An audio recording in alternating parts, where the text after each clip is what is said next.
Ma'am ಇಲ್ಲಿ ಪಕ್ಕ ಏನೋ ಮಿಸ್ಅಂಡರ್ಸ್ಟ್ಯಾಂಡಿಂಗ್ ಆಗಿದೆ ಮ್ಯಾಮ್. ನಾನು ಆ ತರ ಎಲ್ಲ ಮಾಡೋನಲ್ಲ ಮ್ಯಾಮ್.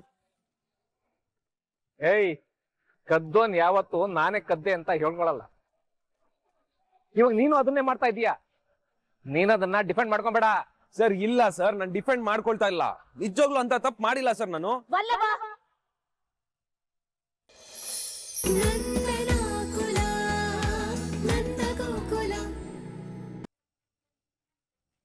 ನೀನು ಅಮೂಲ್ಯ ಫೋಟೋನ ನೋಟಿಸ್ ಬೋರ್ಡ್ ಹಾಕಿ ಸ್ವಯಂವರ ಅನ್ನೋ ಟ್ಯಾಗ್ ಕೊಟ್ಟ್ಯೋ ಇಲ್ವಾ?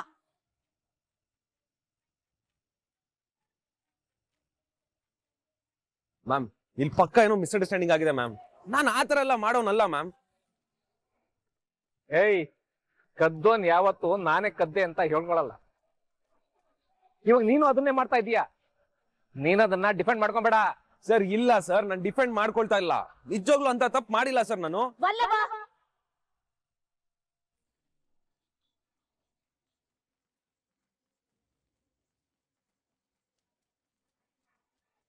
ನಿನ್ನಿಂದ ನಮ್ ಕಾಲೇಜ್ ಅಟ್ಮಾಸ್ಫಿಯರ್, ಗುಡ್ ವಿಲ್ ಎಲ್ಲ ಹಾಳಾಗ್ತಿದೆ. ಇದು ನನಗೆ ಇಷ್ಟ ಆಗ್ತಿಲ್ಲ.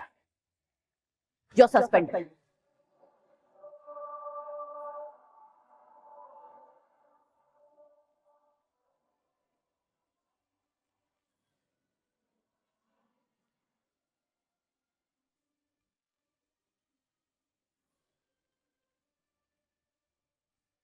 ನಿಮ್ ಸಸ್ಪೆನ್ಷನ್ ಲೆಟರ್ನ ಮನೆಗೆ ಕಳಿಸ್ತೀನಿ. ಮೊದಲಿನಿಂದ ಹೊರಡು. ಮ್ಯಾಮ್ ಏನ್ ಹೇಳ್ತಿದ್ದೀರಾ ಮ್ಯಾಮ್? ಮ್ಯಾಮ್ ನಾಳೆಯಿಂದ ಇಂಟರ್ನಲ್ ಶುರುವಾಗ್ತಾ ಇದೆ. ನೀವು ಬೇರೆ ಸಸ್ಪೆಂಡ್ ಅಂತ ಎಲ್ಲ ಹೇಳ್ತಾ ಇದ್ದೀರಾ. ಹೀಗಾದ್ರೆ ಹೇಗ್ ಮ್ಯಾಮ್? ಮ್ಯಾಮ್ ಪ್ಲೀಸ್ ಮೇಡಮ್, ಹಾಗೆಲ್ಲ ಮಾಡ್ಬೇಡಿ ಮೇಡಮ್. ವಲ್ಲಭನ್ ಫ್ಯೂಚರ್ ಹಾಳಾಗೋಗುತ್ತೆ ಮೇಡಮ್.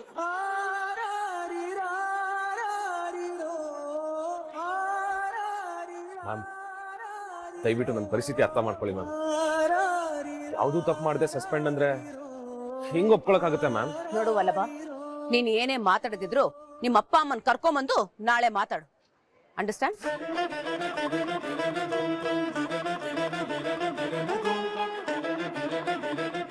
Amulya, be strong. ನಡೆದಿದ್ದೆಲ್ಲ ಒಂದ್ ಕನ್ಸು ಅಂತ ಮರ್ತು ನಾಳೆ ಎಕ್ಸಾಮ್ಗೆ ಚೆನ್ನಾಗಿ ಪ್ರಿಪೇರ್ ಆಗ. Okay? Okay, ma'am. Thank you so much.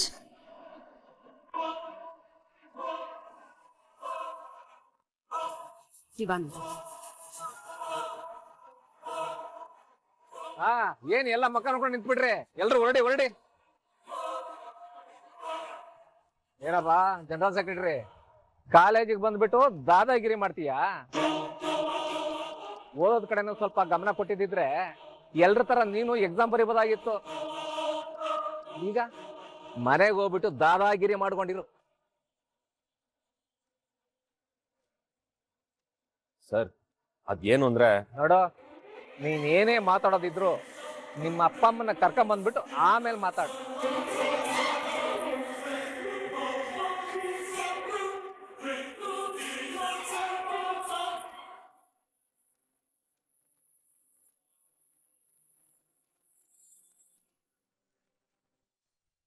ಯಪ್ಪ, ಈ ಮೀನಾ ನಾನ್ ಅನ್ಕೊಂಡಿರೋಷ್ಟು ಸಾಧು ಅಲ್ಲ. ಜೋರಿದಾಳೆ, ಭಲೇ ಜೋರಿದಾಳೆ.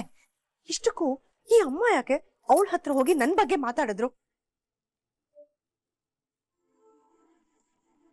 ಅಮ್ಮ ಏನಾದ್ರೂ ಯಾವ್ದೋ ಜ್ಞಾನದಲ್ಲಿ ನಾವ್ ಹಿತ್ಲಲ್ ಸಿಗೋದನ್ನ ಈ ಮೀನಾ ಹತ್ರ ಹೇಳ್ಬಿಟ್ಟಿದಾರಾ? ಅದನ್ ನನ್ನ ಹತ್ರ ಬಾಯಿ ಬಿಡಿಸ್ಕೊಳ್ಳೋದಕ್ಕೆ ಇವಳೇನಾದ್ರೂ ಈ ರೀತಿ ಪ್ರಯತ್ನ ಪಡ್ತಿದ್ದಾಳ? ಅಯ್ಯೋ ದೇವ್ರೆ, ಈ ವಿಷಯ ಯಾರು ಗೊತ್ತಾದ್ರು ಆ ನನ್ ಸೊಸೆ ಮೀನಿಗೆ ಮಾತ್ರ ಗೊತ್ತಾಗ್ಬಾರ್ದು. ಗಿರ್ಜಾ, ಹುಷಾರಾಗಿರು. ಆ ಮೀನ ಹತ್ರ ಹುಷಾರಾಗಿರು. ಅವಳೊಂದ್ ಸ್ವಲ್ಪನೂ ಸರಿ ಇಲ್ಲ. ನಾನ್ ಮಾತ್ರ ಹುಷಾರಾಗಿರ್ಬೇಕು. ಹುಷಾರಾಗಿರು ಗಿರ್ಜಾ, ಯಾಮಾರ್ಬೇಡ. ನೀನ್ ಮಾತ್ರ ಅವಳ ಹತ್ರ ಯಾಮಾರ್ಬೇಡ. ಗಿರ್ಜಾ, ಯಾರ ಜೊತೆ ಮಾತಾಡ್ತಿದ್ಯಾ?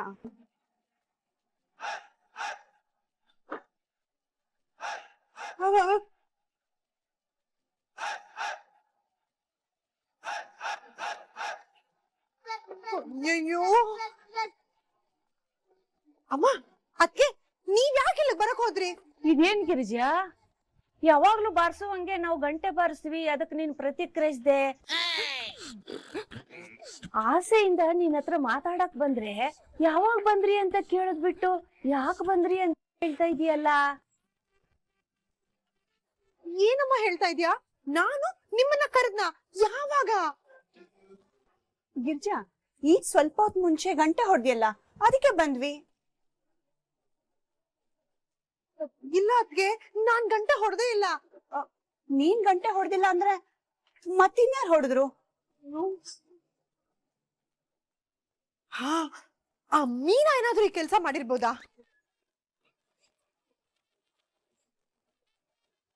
ಅಯ್ಯಯ್ಯೋ ಅಯ್ಯಯ್ಯೋ ಅಯ್ಯಯ್ಯೋ, ನಾನು ಇವಾಗ ಏನ್ ಮಾಡ್ಲಿ ಅತ್ಗೆ? ಅವಳಿಗೆ ವಿಷಯ ಗೊತ್ತಾಗಿದೆ ಅನ್ಸುತ್ತೆ. ಅವಳಾಗವಳೆ ಗಂಟೆ ಹೊಡೆದಿದ್ದಾಳೆ ಅಂದ್ರೆ ಏನೋ ಅವಾಂತರ ಆಗಿದೆ ಅತ್ಗೆ. ಅತ್ಗೆ, ನಾವ್ ಹಿತ್ಲಲ್ಲಿ ಸಿಕ್ತಿರೋ ವಿಷಯ ಅವಳಗ್ ಗೊತ್ತಾಗ್ಬಿಟ್ಟಿದೆ ಅನ್ಸುತ್ತೆ. ಅದಕ್ಕೆ ಅವಳೇ ಗಂಟೆ ಹೊಡೆದಿರೋದು, ಅವಳೇ ಹೀಗ್ ಮಾಡಿರೋದು. ಗಿರ್ಜಾ, ನೀನ್ ಯಾಕೆ ಇಷ್ಟೊಂದು ಟೆನ್ಷನ್ ಮಾಡ್ಕೊಳ್ತಾ ಇದೀಯಾ? ನೀನಾಗೆ ನಮ್ ವಿಷಯ ಹೇಗ್ ಗೊತ್ತಾಗತ್ತೆ?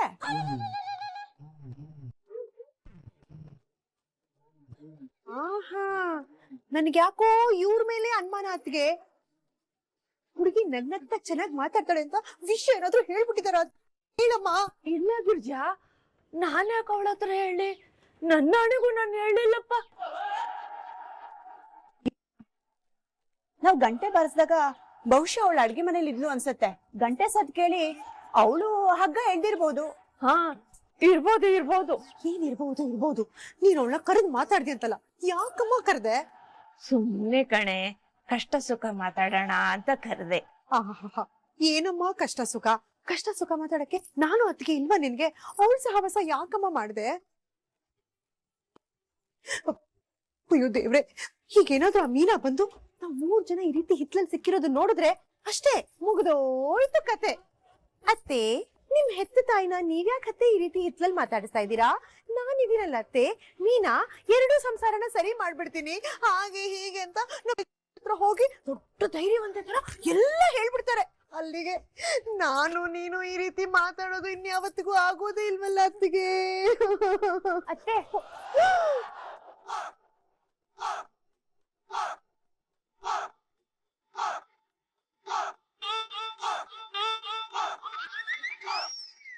ಅಯ್ಯೋ, ಇವಳು ಬೇರೆ ಬಂದೇ ಬಿದ್ಲಲ್ಲ, ಏನ್ ಮಾಡೋದು? ಅದಕ್ಕೆ ಏನಾದ್ರೂ ಹೇಳಿ.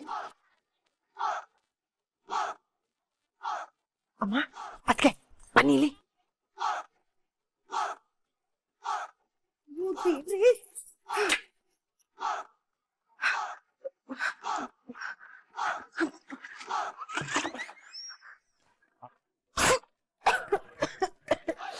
ಅತ್ತೆ, ಸೀನಿದ್ ನೀವಾ? ಮೀನಾ, ನಾನೇ ಸೀನಿದ್ದು. ಏನ್ ಗೊತ್ತಾ, ಅದು ನಿನ್ನೆ ಮಳೆ ಬಂತಲ್ಲ, ಟೆರೆಸ್ ಮೇಲೆ ಬಟ್ಟೆ ಒಣಗಾಕ್ಬಿಟ್ಟಿದ್ದೆ ಕಣೆ. ಬಟ್ಟೆ ತಗೊಂಡ್ಬರೋಣ ಅಂತ ಹೋದ್ರೆ ಜೋರ್ ಮಳೆ ಬಂದ್ಬಿಡ್ತು. ಆ ಮಳೆಲ್ ನಾನು ಎಲ್ಲ ನೆಂದೋದ್ನಲ್ಲ, ಅದಕ್ಕೆ ಸ್ವಲ್ಪ ಶೀತ ಆಗ್ಬಿಟ್ಟಿದೆ ಅಷ್ಟೇ. ಮೀನಾ, ನನ್ಗೊಂದ್ ಸಹಾಯ ಮಾಡ್ತೀಯಾ? ಹೇಳಿ ಅತ್ತೆ. ಏನಿಲ್ಲ ಕಣೆ, ಒಳಗಡೆ ಟವಲ್ ಇದೆ, ಬೇಗ ಹೋಗಿ ನಿಧಾನಕ್ಕೆ ಟವಲ್ ತಗೊಂಡ್ಬರ್ತೀಯಾ? ಸರಿ ಅತ್ತೆ. ಹೋಗು, ಬೇಗ ಹೋಗಿ. ಆಮೇಲೆ ಅವಳು ಬಂದ್ಬಿಟ್ರೆ ದೊಡ್ಡ ರಾತ ಬಂದ್ಬಿಟ್ಲು. ಅತ್ತೆ, ಟವಲ್.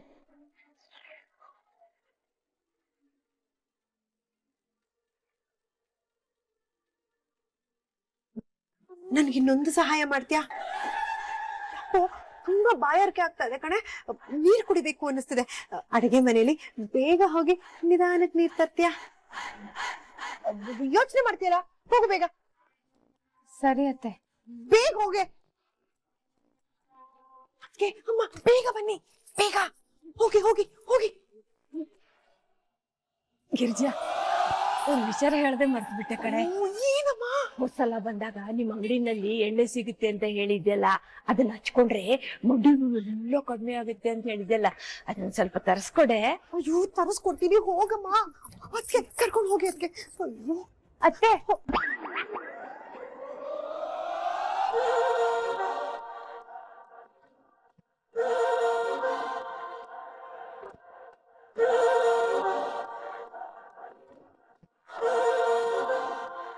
ಅತ್ತೆ, ಇವರಿಬ್ರು ಇಲ್ಲೇನ್ ಮಾಡ್ತಾ ಇದಾರೆ? ಹೌದಲ್ವಾ? ನಾನು ಅದನ್ನೇ ಕೇಳ್ಬೇಕು ಅಂತಿದ್ದೆ ಮೀನಾ. ಎಷ್ಟು ಧೈರ್ಯ ಇದೆ ನಮ್ಮನೆ ಬಾಗ್ಲಿಗೆ, ಅದು ನಮ್ಮನೆ ಹಿತ್ಲಿಗೆ ಬರ್ತಾರಲ್ಲ. ಓಹೋ, ಈಗೇನು ನಿಮ್ಮನ್ನ ಮೀನಾ ಇಲ್ಲಿ ನೋಡ್ಬಿಟ್ಲು ಅಂತ ಯೋಚನೆ ಮಾಡ್ತಿದ್ದೀರಾ? ನನ್ ಸೊಸೆ ಅಂತವಳಲ್ಲ. ನನ್ ಸೊಸೆ ಅಪ್ಪಟ ಅಪರಂಜಿ. ನಿಮ್ಮಿಬ್ಬರನ್ನ ಇಲ್ಲಿ ನೋಡಿರೋ ವಿಷಯ ಅವಳು ಯಾರಿಗೂ ಹೇಳಲ್ಲ ಬಿಡಿ. ಸೊಸೆ ಆಗಿದ್ದಕ್ ಸರಿ ಹೋಯ್ತು, ಬೇರೆ ಯಾರಾದ್ರೂ ನೋಡಿದಿದ್ರೆ ನನ್ನನ್ನು ಎಷ್ಟು ಅಪಾರ್ಥ ಮಾಡ್ಕೋತಾ ಇದ್ರು. ಏನೋ ನಾನೇ ನಿಮ್ಮನ್ನ ಗುಟ್ಟಾಗಿ ಹಿತ್ಲಕ್ ಕರ್ಸಿ ನಿಮ್ ಜೊತೆ ಗುಟ್ಟಾಗಿ ಮಾತಾಡೋದಲ್ದೆ ನಿಮ್ಮನೇಗ್ ಮಾಡಿರೋ ಪಾಯಸನ ನಮ್ಮನೆಗ್ ತಗೊಂಡ್ ಹೋಗಿ ನಮ್ಮನೆ ಸಿಹಿ ತಿಂಡಿನ ನಿಮಗ್ ಕೊಟ್ಟೆ ಅಂತೆಲ್ಲ ಏನೇನೋ ಕಲ್ಪನೆ ಮಾಡ್ಕೊಂಡು ಊರ್ಗೆಲ್ಲ ಟಾಮ್ ಟಾಮ್ ಹೊಡೆದ್ಬಿಡಲ್ವಾ? ಗಿರ್ಜಾ ಅವ್ರೆ ನೋಡಿ, ಪಾಪ ನಿಮ್ ಸೊಸೆ ಮುಗ್ದೆ ತರ ಕಾಣ್ತಾಳೆ. ನೀವ್ಯಾಕೆ ಇಲ್ದಿರೋ ಹುಳನೆಲ್ಲ ಅವಳು ತಲೆಗ್ ತುಂಬ್ತಾ ಇದ್ದೀರಾ? ನೋಡಿ, ಏನೋ ಪಾಪ ನಿಮ್ಮಮ್ಮ ನೋಡ್ಬೇಕು ಅಂತ ಹೇಳಿದ್ರು, ಕರ್ಕೊಂಡ್ ಬಂದೆ ಅಪ್ಪ. ಅದಕ್ಕೆ ಸಿಡಿಮಿಡಿ ಅಂತೀರಾ? ಇಷ್ಟು ದೌಲತ್ತಿಂದ ಮಾತಾಡೋರು ಇಲ್ಲಿ ಯಾಕ್ರಿ ಬಂದ್ರಿ? ಇನ್ನೊಂದು ಕ್ಷಣ ಕೂಡ ನನ್ ಕಣ್ ಮುಂದೆ ನಿಲ್ಬೇಡಿ, ಹೋಗಿ ಇಲ್ಲಿಂದ. ಅಯ್ಯೋ ಹೋಗ್ತೀವಿ, ನಮ್ಗೂ ಅಭಿಮಾನ ಅನ್ನೋದಿದೆ. ಅತ್ತೆ, ಏನ್ ಮುಖ ನೋಡ್ತಾ ಇದೀರಾ? ನಿಮ್ ಮಗಳು ಇಷ್ಟೊತ್ತು ಮಂಗಳಾರತಿ ಎತ್ತಿದ್ ಸಾಲ್ದ? ಅರಿಶಿನ ಕುಂಕುಮ ಕೊಟ್ಟು ಹೋಗಿ ಅಂತ ಹೇಳ್ಬೇಕಾ? ಬನ್ನಿ ಹೋಗೋಣ. ನೋಡಿ, ಇನ್ ಮುಂದೆ ನಿಮ್ ಮನೆ ದಿಕ್ಕಗೆ ಎಡಗಾಲು ಇಡೋದಿಲ್ಲ. ಬನ್ನಿ ಅತ್ತೆ ಹೋಗೋಣ. ಅಯ್ಯೋ ಅಯ್ಯೋ, ಎಂಥ ಜನನೇ ಮೀನಾ ಇವ್ರು. ನೀನಿದ್ದೆ ಅಂತ ಸುಮ್ನಾದೆ ಮೀನಾ. ಹಿಂಗ ಹೋಗಿದ್ರೆ ನನ್ನ ಉಗ್ರ ರೂಪ ತೋರಿಸ್ತಿದ್ದೆ. ಬಾ ಮೀನಾ, ತರಕಾರಿ ಹೆಚ್ಚೋಣ.